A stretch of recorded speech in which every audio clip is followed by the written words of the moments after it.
ओडिशा छुईला दक्षिण पश्चिम मौसुमी वायु। प्रचंड खरा और असह्य गरम पर बुधवार ओडिशा छुईला दक्षिण पश्चिम मौसुमी वायु। निर्धारित समय पूर्व मौसुमी वायु ओडिशा रे प्रवेश करिछि। दक्षिण ओडिशार किछि स्थान रे मौसुमी वायु अग्रसर होइछि। दक्षिण ओडिशा रे किछि स्थान रे वर्षा मध्य होइछि। 1999 मे 28 रे और 2009 रे मे 25 रे मौसुमी ओडिशा छुईथिला। सेपटे उत्तर पश्चिम एवं एहार पार्श्ववर्ती पश्चिम केंद्रीय बंगोपसागर रे सक्रिय घूर्णिबलय मंगलवार लघुचाप रूप नेछि।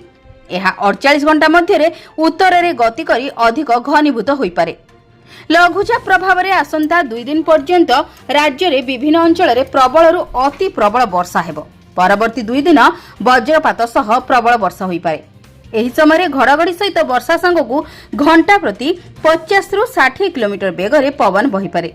एथिपाई सतर्क रहिबाकू पाणीपाग विभाग पक्षरु सूचना जारी करा जायछि। एसआरसी कार्यालय पक्षरु समस्त जिलापालंकू सतर्क रहिबा पई निर्देश दिया जायछि। ब्यूरो रिपोर्ट, जन अधिकार लाइव।